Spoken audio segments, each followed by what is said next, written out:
Showbiz Fanatics, post ni Mr. Alden Richards patungkol sa blurry photos sa kanyang IG. Si Kathryn nga ba ito? I-fact check natin. But before that, if you haven't subscribed yet to my YouTube channel, please don't forget to like, share, and subscribe at hit mo na rin ang notification bell for more showbiz updates. Bago tayo of course mag-umpisa sa ating updates, nais ko po munang ipaabot ang aking lubos na pasasalamat at yung aking pong pagiging grateful for being sa inyo pong palagian na pagsuporta, panonood, pagtatanggol kay Kathryn as well as dito po sa ating channel. Maging sakat din. Salamat po sa inyong mga sweet comments at lagi po inyong sinusuporta ng ating mga updates. And for today's video, nakita ko lang to sa social media na parang binihisan si Miss Kathryn Bernardo ng alas bagong superhero, no? Kasi parang nag-iisip yung mga fanay kung ano po yung mas bagay. Una na gusto maging Marimar siya, ngayon naman maging superhero. Kasi well in fact si Miss Kathryn naman is versatile artist siya, so kahit ano pwede. So ngayon eto na, let's go back to our topic for today's video, kung saan ipinost nga ito ni Miss Kathryn or Mr. Alden Richards sa kanyang IG story na nagbigay ng confusion sa lahat ng mga manonood. Sinasabi po nila na yung blurred photos daw na yun, it was Kathryn Bernardo na pinost ni Mr. Alden Richards. So dahil dyan, maraming mga nagpi-PM sa akin sa aking Facebook page. I-check ko daw or i-fact check ko kung totoo. So dahil po maraming nagte-chat, ito na nga po tayo, no? Ito po si Miss Kathryn at ito po yung official photo. Makikita niyo po yung babaeng may circle na yan, sinicircle ko. Yan po yung babae na naka-blurred doon po sa photos ni Mr. Alden Richards. Tingnan niyo po parehas po kasi yan eh. Yan po yan at yan po ay si Miss April Peñaranda, which is siya po yung cousin ni Mr. Alden Richards na super close po sa pamilya ni Alden. Sabi ni Mr. Alden Richards sa mga interview niya noon na si Miss April daw, yung pamilya ni Miss April, sila po yung pinaka-tumulong sa pamilya po ni Mr. Alden Richards nung panahon na sobrang hirap na hirap po sila. Kaya po talagang makikita nyo sa lahat ng mga events, sa lahat ng mga travel ni Mr. Alden Richards, laging kasama si Miss April kasi super close po talaga silang magpinsan. Minsan nga, nung hindi pa nilinaw ni Alden Richards, ay pinagbintangan pa na si April daw ang girlfriend ni Alden, na natawa lang si Alden nung pinaliwanag niya na si April nga ay kaibigan or pinsan nitong si Mr. Alden Richards. Kaya po yung ikinakalat na news tungkol po doon is hindi po si Miss Kathryn Bernardo yun, kasi ito po yung point of view ko Bakit po kailangan i-blurred ni Mr. Alden Richards kung talagang kasama niya si Miss Kathryn Bernardo that time? Dahil ba hindi siya confident, nahihiya siya or whatever? Kasi deserve naman ni Miss Kathryn na i-flex eh. Ba't kailangan niya pang i-blurred kung talagang si Miss Kathryn Bernardo yun? Kasi I just confirm na yun po ay hindi si Kathryn. Yun po ay pinsan ni Mr. Alden Richards. At yung photos po na nakikita po natin, yung nakita po natin mga photos po nila, nangyari po yun nung birthday po ni Miss Angel Polkerson, yung half-sister po ni Mr. Alden Richards. Kung natatandaan nyo yan si Angel, ayan, half-sister niya po yan.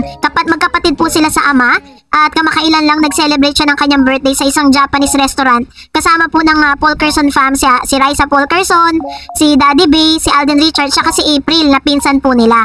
So yun po yung aking point of view. Parang wala pong point para po ilihim or i-blurred ni Mr. Alden Richards si Miss Kathryn. Hindi po niya deserve na i-blurred siya sa photos at hindi rin niya deserve na ikahiya siya ni Mr. Alden Richards. So gets niyo po yung points, so dapat po wag tayo malito. And for that, narito naman ang ilan sa mga komento at reaction ninyo. Pinatulan ko yung isang komento. Ito siya. Sabi ni Ma'am si Maria Lourdes Coronacion, "If I were Kathryn Bernardo, I will not make a movie with the love team." Okay na yung napagbigyan na yung clamor for HLA. Tama na rin para dun siya sa guy na super galing sa gimmick. Kathryn Bernardo doesn't have to do a remake. She has na run out of offers anyway. I-repeat, tama na yung twice na partnership of Kathryn Bernardo with this leading guy of HLA. Galing magpasakay, kaya mga gullible fans, ayun, bilib na bilib. Yun sa YouTube na video of his sweet message for his real girlfriend is being featured and posted by the people close to them in their circle. I strongly believe Kat deserve a good man, someone like the husband. So parang sinasabi po dito ni Ma'am si Maria Lourdes na hindi po niya gusto or hindi po niya, parang hindi siya agree na si Mr. Alden Richards at si Miss Kathryn ay magkaroon pa ng panibagong projects together. Sabi niya, kay Abad and Donna Cruz, Kathryn Bernardo should be flaunted and not to be hidden. Any man can be proud of her and she deserve na ipagsigawan, hindi itago. Sabi nga, background music nitong girlfriend ni Guy, she knows. So Kathryn Bernardo knows the truth about this guy and the true girlfriend. By the way, sabi pa ni Guy, I remember who need to reveal the truth dahil it feeds his delusional fans. Aagawin pa daw ba niya ang ikakaligay nitong mga to? Look, if you analyze So, hindi ko alam kung sino yung tinutukoy niya dito or kung saang video niya napanood na parang sinasabi niya dito na si Alden Richards daw ay hindi proud. At parang pinasasakay lang yung mga fans ni Alden at ni Kathryn Bernardo dahil nga meron silang movie. At parang sinasabi niya dito na si Alden Richards daw is gimmick lang yung kanyang ginagawa para kay Miss Kathryn Bernardo. And then, I challenge her to ilagay niya dun po sa comment section yung sinasabi niyang video para po mapag-aralan natin at po sino po yung tinutukoy niya dun. Kasi kung si Miss Glenda po ang tinutukoy ninyo sa video na yan, nagkakamali po kayo dahil si Glenda ay ipinost na ang kanya pong real boyfriend sa kanyang TikTok account. So kung sino man yun, kung sino man yung girl na yun, mas maganda para mapanood natin yung sinasabi niya. Sabi niya, if things because it's promo time, why wait for the promo sked if you're really proud of Kathryn Bernardo? Very showbiz, contradictory to what Joro said. I have reacted already about this guy and his true girlfriend, which he doesn't want to reveal because it's a career move by the people around him. Yun, yung sinasabi niya. So, sinabi niya pa rito sa kanyang comment section na ito raw channel na to is very biased. And FYI, for your information, if you think that this channel is biased, why are you here? So, bakit ka nandito? At the same time, hindi porket hindi mo gusto si Mr. Alden Richards for Miss Kathryn Bernardo, lahat kami dito mali na. Lahat kami dito bias na. So, kung mapapansin po ninyo that this channel, kapag nakakita po ako ng mga bad comments, toxic comments, kino-call out ko po yan kasi as much as possible, ayaw po natin na maging bias. Lagi po natin tinitignan yung mga brighter side, hindi para mag-dwell tayo dun sa mga negatibo. If you think that you don't want Alden Richards for Kathryn, hindi naman po pwede na sasabihin mo na kami lahat dito ay mali, kami lahat dito ay delusional.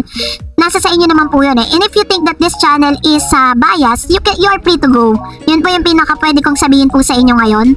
With all due respect, no? Kayo na po mag-decide kung kayo po ay magsistay or mag-go. And I agree with you kung ano po yung sinabi ninyo that Kathryn Bernardo's deserve to be flaunt not to hide. Totoo po yan. Hindi naman talaga kailangang itago. Pero wala po tayo sa posisyon para po pilitin sila kung kailan yung gusto nilang sabihin yung totoo or kung kailan po dapat nila i-announce. Dahil sabi nga ni Alden Richards, diba? Hindi po lahat ng bagay ina-announce sa publiko at hindi po nila utang na loob sa'yo kung hindi po sila umamin sa publiko. Well, in fact, hindi naman po natin hawak ang kalooban ni Kathryn at ni Alden Richards. So, kung ang opinion po ninyo is parang gimmick lang ang lahat ng ito, patuloy po nating sinasabi na sa tingin po ba ninyo kapag umamin na po si Alden Richards at si Kathryn Bernardo na talaga nagliligawan sila at nagkakamabutihan sila sa panahon ng movie nila, hindi po ba iisipin ng marami na ito ay isang promo lang? Katulad po ng iniisip nyo ngayon.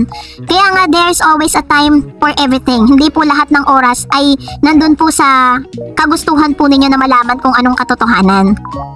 Huwag po natin masyadong i-pressure or huwag po natin masyadong pilitin ng mga taong ito doon po sa kagustuhan natin na kung ano po yung gusto natin mangyari sa kanila. Kasi at the end of the day, yung sila pa rin po talaga magde-decide for that eh. Actually, wala naman talaga tayong pakialam at wala rin naman tayong mapapala kung pakikialaman natin yung mga buhay nila. We are just here because we are enjoying watching their movies, watching their career, watching their life, diba? Na nagbibigay talaga ng kasiyahan sa lahat ng mga Katden fans. So if you think na hindi ka na nila nabibigyan ng kasiyahan, you are always free to go. Next one, sabi ni Ma'am si Dorothy Javier, sa opinion ko parang advantage din po siguro yung mga reschedule yung palabas ng Kimpaw dahil sa coming movie ng Katden. Kasi po yung ipapalabas na yun na sked, baka po hindi masyadong pumatok dahil mga nasabay kasi sa promotion ng HLA at isa pa po mas marami talaga ang fans ng Katden at busy pa sila masyado sa pagtulong ng promotion ng HLA. Kaya baka konti lang manood ng Kimpaw movie. Sa palagay ko lang po tignan na lang natin ang result o outcome ng movie ng Kimpaw. Actually po, talagang kung tutuusin is pressured sa in real talk sa real talk tayo, doon tayo sa totoo. Kahit naman talaga sinong director, producers, artista, mape-pressure doon po sa naging outcome ng pre-selling tickets po ng HLA. So possible talaga yan. Wag na tayong mag-sugarcoat sa mga bagay-bagay, diba? Sabi diyan, result o outcome ng movie ng Kimpaw pag naipalabas ng sked, kung hindi rin nga nag-change ng schedule, sana nga tumabo pa rin na takilya. Ang hirap kasi nagkasabayan na lang yung masyadong malakas. Totoo po yan. Malakas po ang Kimpaw. Sobrang dami po nilang supporters. Talagang ang dami nagmamahal kay Kim Chiu. Dahil talagang siya talaga yung parang talo doon po sa kanilang naging ex ng, alam niyo naman pa ang Pinoy, diba? Kung sino yung makikita nating inape, doon talaga tayo Sabi ni Mr. Louie Cruz, grabe mga bashers, kahit magaling director mo, dapat maganda din story at relatable sa viewers. And plus yung mag-act of course, kasi yung di rin nila magagampanan na maayos para madala at ma-feel din yung story o movie talaga. Additional factor na lang yung ma-inlove ang mga viewers sa mga artistang gumanap at iidolo na sila sa love team. True naman, no? Salamat po. No, talagang Kumbaga parang ang laging purpose po ng isang movie is makarelate talaga yung mga manonood po nila. No, sabi ni Ma'am si Annabel, hello Miss Dares, kung totoong mag-remake ang Marimar, parang ang hirap bumili kung sinong bagay sa role ni na Andrea at Catherine. May kanya-kanya silang karisma. Yes po, totoong mahirap magsama sa isang endorsement ang Kat din. Aside kasi sa mahalang talent fee nila, super busy din sila. Pero I heard meron silang ginawang photoshoot. I don't know if para yun sa promotion ng HLA or endorsement. Yun sa movie naman Kim Pao, nahihirapan silang makisabay sa HLA movie ni Kat din. Nakameron din yung balota ni Marian sa October 16, kaya mas mainam na i-move nila after ng showing ng HLA. Thank you Miss Dared sa updates ng Kat din. Ayun, this is really a good decision na rin. Maganda po yung naging decision nila na i-move para at least next year meron na naman or after this, 'di ba? Meron na naman tayong aabangang magagandang movie. And I really recommend this movie, yung Kim Pao movie, yung kanilang Can't Wait for Love ba yun? Alam kong magagampanan po nila yun kasi naka-receive nga ng award si Miss Kim Chu, 'di ba? International. And sabi pa ng isa pang viewers natin, ang Kim Pao merong 2 series this year at upcoming movie. That is 3 projects na sunod-sunod. Samantalang si Catherine Alden, isang project 5 years after HLG. How can people say na pabor ang ABS-CBN sa Catherine people? Do the math, they probably just want to concentrate muna sa promotion ng HLA before concentrating their effort on the Kim Pao movie. People don't be too greedy. Bigyan naman ng chance ang ibang artista. Tama naman, diba? Totoo po yan, sunod-sunod talaga yung mga projects po nila. And syempre, one at a time. Bigyan ng time at bigyan ng para mas mabigyan ng importansya din yung mga magagandang movie ng ABS-CBN. Sabi ni Ma'am si Daisy, good evening Madam Dareds. Mapapa-comment na naman ako about sa Marimar. Gusto namin si Kat and Alden if dahil ang lakas ng chemistry ng Kat din, grabe. Siguro dahil sa pareho silang talented, mabait at makajos. Regarding naman sa Kim Pao, okay lang yon na makancel dahil grabe talaga ang Kat din ngayon. Umaapaw kaya ang daming inggit sa Kat din. Si Kat ang lucky charm ng Bernardo family. Super blessed na talaga si Kat.